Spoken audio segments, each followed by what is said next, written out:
This is what he had to say. I'm not a big fan of Xbox 1.5. If we're going to move forward, I want to move forward in big numbers.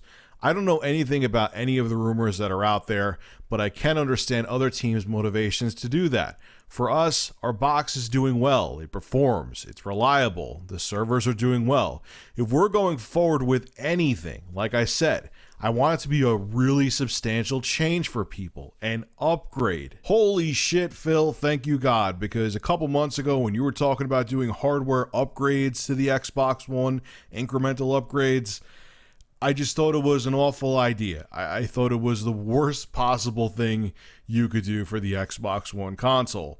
And I'm glad to hear that you're talking more sensibly now and you realize it's a bad idea. You know, like I said, people buy consoles to know that that piece of hardware they purchased is an investment that's going to last them a while. And doing these upgrades would totally kill that. So I'm glad to see that Microsoft and Phil Spencer have come to their senses. Even though, like I said, it's just strange he was talking differently in the past.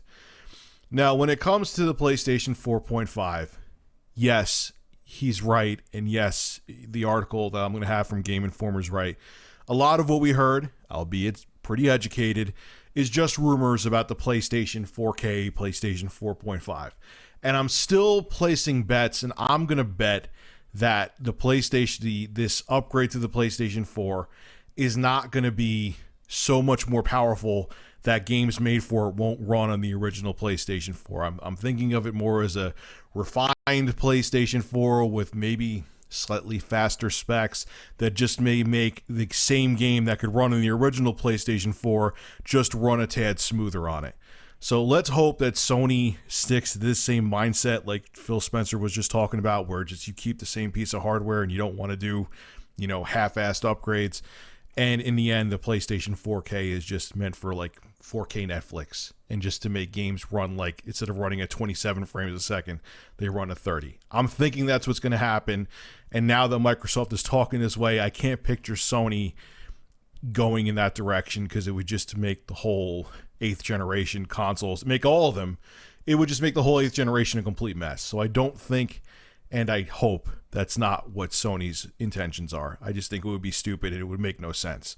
This is Rich of Review Tech USA signing out. Have a good one. You want incremental upgrades and you go for PC gaming.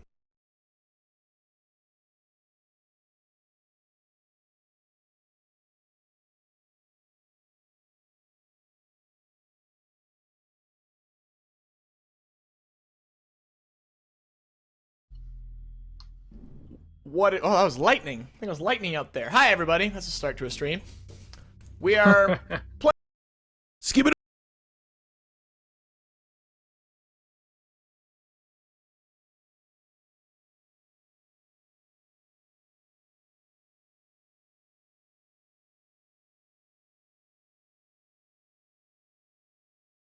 Skip it up and that up. So a California congressman is being questioned by the Federal Election Commission for using his campaign funds to purchase over $1,300 worth of video games on Steam. Now, the congressman's name is Republican Duncan Hunter out of California. According to the Federal Election Commission, he used his campaign funds on 68 separate occasions to download these games on Steam. Now, Hunter listed the $1,302 on his campaign finance disclosure at the end of 2015.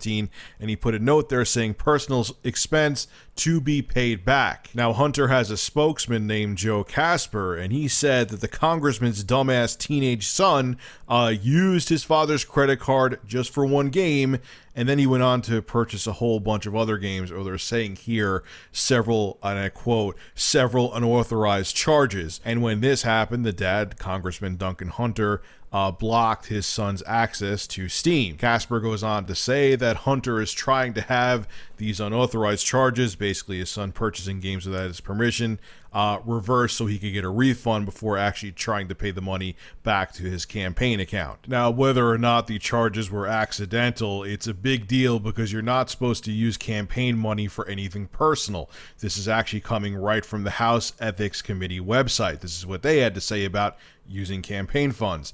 Campaign funds are to be used for bona fide campaign or political purposes only. Campaign funds are not to be used to enhance a member's lifestyle or to pay a member's personal obligations. Members have no discretion whatsoever to convert campaign funds to personal use. Now, a fun little fact about Congressman Duncan Hunter is he has defended video games in the past before. Right after the Sandy Hook shooting, he actually defended video games in an article that was in Politico and said that regulating video games is not the solution. This is exactly what the congressman had to say in that Politico opinion piece. The narrative that children and young adults today stare at television and computer screens, developing lethal skills through first-person gaming experiences, disingenuously portrays video games as having a corrosive influence. The problem with this rationale is that it conveys an image that America's youth are incapable of discerning right from wrong, which is simply not true. Now, Congressman Hunter has gotten some heat from the Federal Election Commission in the past. Actually, September 21st of last year, they questioned him about a payment of $1,650 to the Christian Unified Schools of El Cajon. I don't know if I'm saying that right. And that was listed as a personal expense to be paid back. But Hunter's spokesman, once again, Joe Casper, said that this was a donation and it is allowed under House rules. It was mistakenly listed as a personal expense when it wasn't. Now, here's my opinion on this whole thing. A politician doing something shady is not shocking. Panama Papers, anyone? I'm not going to go into that, but look it up. Panama Papers, and you could see politicians worldwide have done some very, very interesting and shady things. That's all I'll say. I'm going to give this guy the benefit of the doubt, though, because if he was looking to do something under the table with campaign funds, I don't think it would be for $1,300 on Steam games and $1,650 to a school. I mean, maybe they're going to find more things that, you know, it all adds up and ends up being tens of thousands of dollars. But right now, I could picture, how many stories have I covered on here, and just you've heard them in general, where a dad gives his kid a credit card and he goes and buys a billion different games than he wasn't supposed to, or he racks up a bunch of money on microtransactions, and it turns into a mess. I have a feeling that his kid it's a typical dumbass teenage kid thing, bought more games than he should have. Should this guy, this Congressman Duncan Hunter, why I can't remember his name is beyond me, should he have given his kid a credit card to buy goddamn video games? No, of course not. But I just don't think that, I mean, why would he list it in his campaign expenses? Why would he make it so transparent if he was trying to do something shady? He's probably just trying to get the money back from Steam before he has to take it out of his own pocket because his kid bought a whole bunch of crap that he shouldn't have. I just don't. If this Congressman Hunter was trying to do something with money, we would find out tens of thousands, maybe hundreds of thousands of dollars, not pocket change, not peanuts like this. Maybe it is. Maybe he just thought, I'll just $1,300. No one will care. No one will notice. Maybe he just like, I'll pay it back later, and he had no intention of paying it back. But I just doubt it.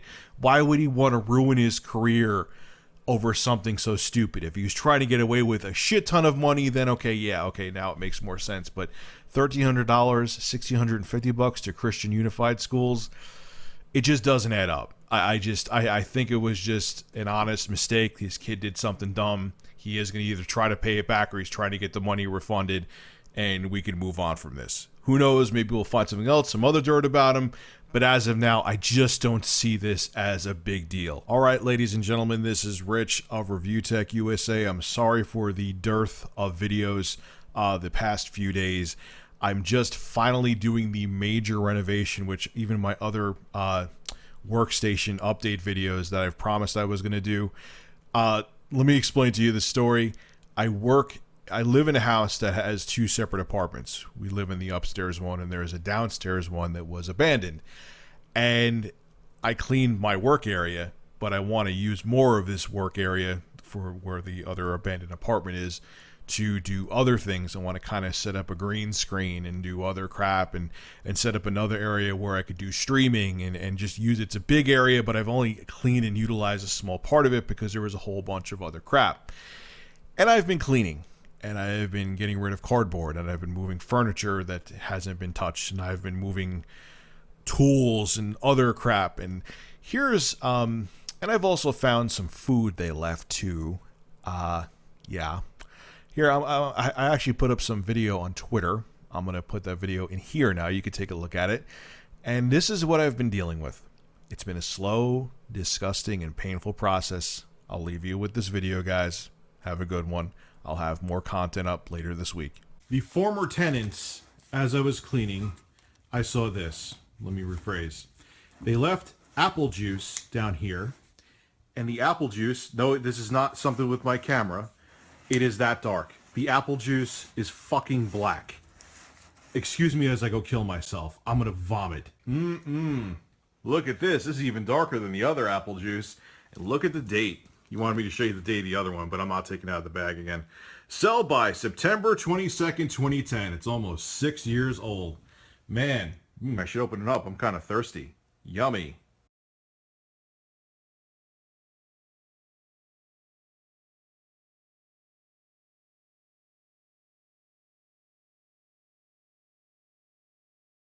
Skip it up and that up.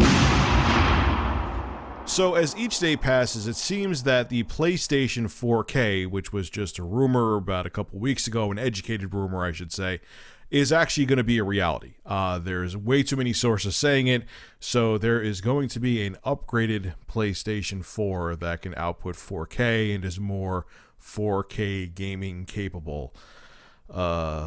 Now, probably about a little over a week back, I posted a video talking about how Kotaku had some inside sources over at Sony that they were working on, Sony I should say, was working on an upgraded PlayStation 4, which is going to be more 4K friendly. Well, just recently, the Wall Street Journal backed up those claims and said, yeah, Sony is working on a upgraded PlayStation 4, and it's going to be coming out relatively soon. The new PlayStation 4, PlayStation 4.5, PlayStation 4K, however the hell they're going to market it or explain it to the general public, is going to have enhanced graphics and power. And it's going to live alongside the current PS4. And games that come out are going to work for the newer, more powerful PlayStation 4 and for the current, less powerful PlayStation 4. This is according to the Wall Street Journal. I don't know how that's going to work, but anyway. This is what else I had to say, and I quote here. Existing PlayStation 4 owners would need